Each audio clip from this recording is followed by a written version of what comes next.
Pre-election na lang ba? Irereklamo natin na mayroong discrepancy? Hindi natin inaayos? Remember, kayo mga tanso.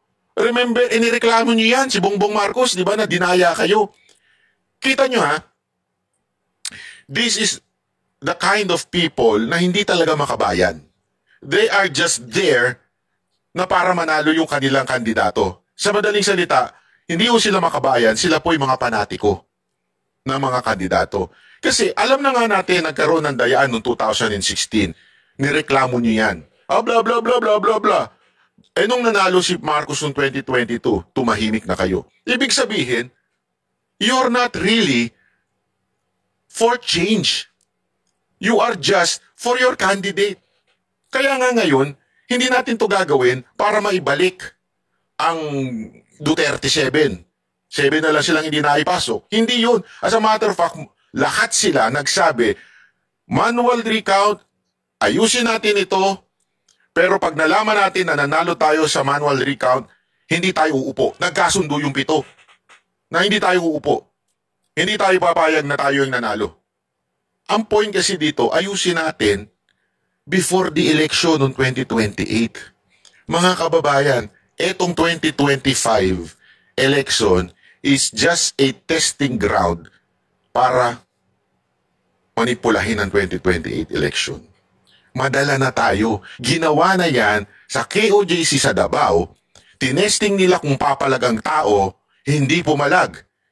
Ilan lang ang pumalag ng KOJC Davao Siege. Kaya inulit nila yun kay Pangulong Duterte. Tinesting sila. Tapos ginawa ito kay Pangulong Duterte. Ganito na naman ang ginagawa, mga kababayan. Tinesting nila ang 2025. Kung mananahimik lang tayo sa mga dayaan at discrepancy nakita natin, sige nga ho, sa tingin ninyo, hindi nila gagawin yan sa 2025? Ay, 2028? Gagawin po nila yan. Gagawin po nila yan. Kaya nga ngayon pa lang, ipatupad na natin ang nasa batas. Again, nasa batas na po ito. Panoorin po natin ito.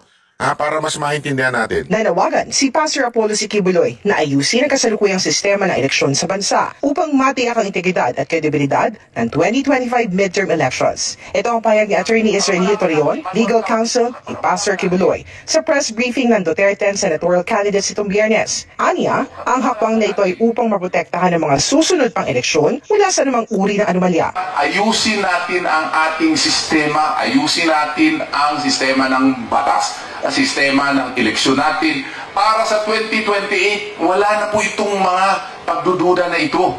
Mas credible na po at clear na po sa atin, truthful na po at saka wala ng question sa resulta po ng eleksyon. Nauna nang nanawagan si Pastor Kibuloy ng manual counting ng mga boto, kasunod ang umano yung mga anomalya at kahina-hinalang resulta sa botohan. Nakiisa naman ang kanyang mga kapwa-kandidato sa PDP laban na tinaguri ang Duterte 7 sa panawagan ng manual counting ng mga boto upang maibalik ang tiwala ng publiko sa proseso ng eleksyon. Kabilang sa Duterte 7 sina Pastor Apollo Kibuloy, Attorney Vic Rodriguez, Attorney Jimmy Bondo, Attorney Raul Lambino, Attorney J.V. Hinlo, Dr. Richard Mata, at Philip Salvador. Ang gusto naming mangyari ay iimplementa ang batas. Section 31 of Republic Act 9369. Yan po ang prevailing law ngayon sa ating bansa. Ano po ang ibig sabihin yan? Na ang botohan natin ay electronic, pero pag bilang po ng mga boto sa presinto, kailangan po ito manual counting. I ask the newly elected legislators of both houses, sa Senado at sa Kongreso, na amindahan natin itong automated. Maganda itong punto ni Atty. Vic. Nanawagan siya sa mga nanalong congressman at nanalong senador. Kaya ako pasensya na po, nananawagan ako sa ating mga kakamping senador, supposedly. Senator Bongo, Senator Bato, Marcoleta. Senator Marcoleta, huwag niyo pong iwan ang Duterte 7. Duterte 7. Tama. Duterte 7. Huwag po niyong iiwan. Ito po ay panawagan sa inyo. Kung talagang tayo ay para sa bayan, kalkalin natin ho ito. alamin po natin at siguraduhin po natin na talagang walang nangyaring dayaan. Hindi ho pwede kasi ano ho ba yung pinipilit lamang ng grupo na ito? Yung tinatawag na hybrid. Di ba, pag bumoto ka, ipapasok mo. Walang problema doon. Pero pag sa counting na, dapat imamanual. O muna. Tapos, tsaka itatransmit na pwede na yung automation na, yung through kung ano man way of transmission nila. Pero at least, merong record manual. Ano ba ang naging resulta ng presinto na ito? Yan. Di ba? May check and balance. May nag-manual, meron ding nagbilang ng automation. Dapat magtugma yun. Pag hindi nagtugma yun, ay sandali, merong kumalikot ng computer na yan. Simple-simple lang eh. At yan po ay nasa batas. Nasa batas po natin yan. Bakit hindi ginagawa ng COMELEC?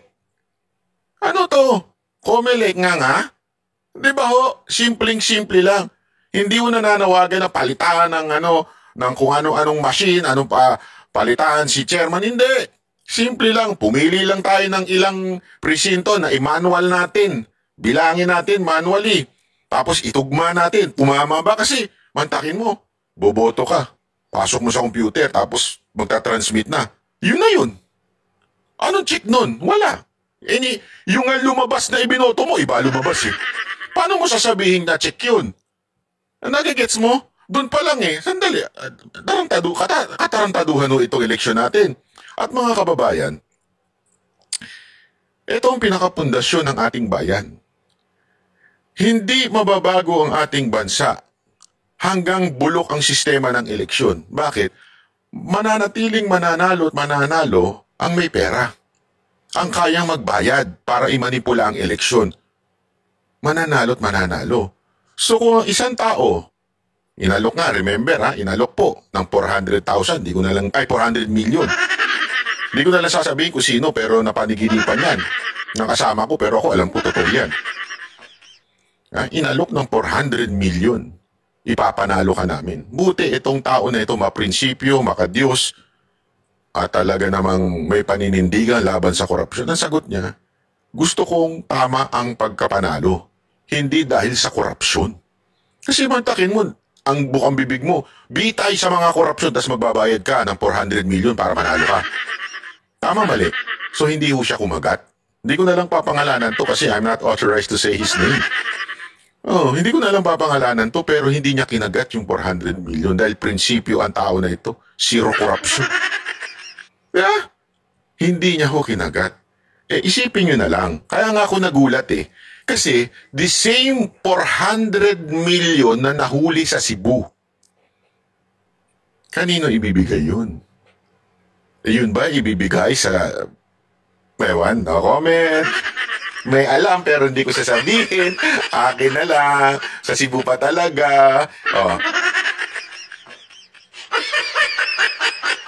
Di ba? Anong ibig sabihin nun? So, can you just imagine this?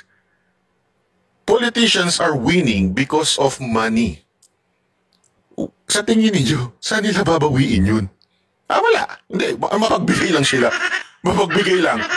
Babawi yan. Kaya nga ako, pangarap ko in the future, pangarap ko na magkaroon talaga tayo ng mga leaders na hindi naglabas ng pera, pero nanalo.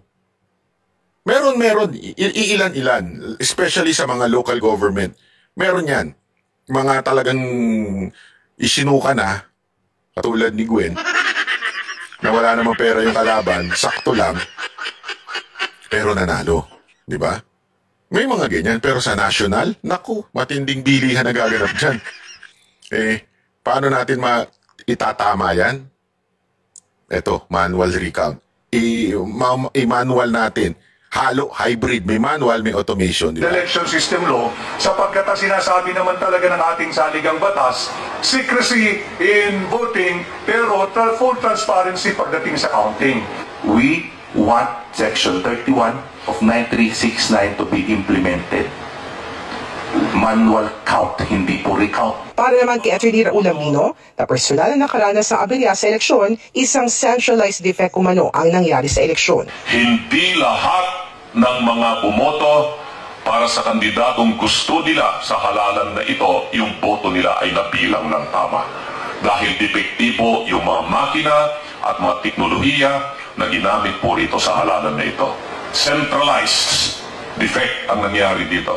Nakasaad sa Section 31 ng Republic Act No. 9369 o Election Modernization Act ang mga probisyon hinggil sa manual na pagbibilang ng mga boto na kabilang sa paggamit ng automated election system. Ayon sa batas, ang pagbasa at pagtatala ng mga balota ay dapat isagawa sa paraang mano-mano upang matiyak ang transparency at kredibilidad ng proseso ng halalan. Para sa Diyos at Pilipinas kumahal, ito si Hannah Jane Sancho, SM9 News.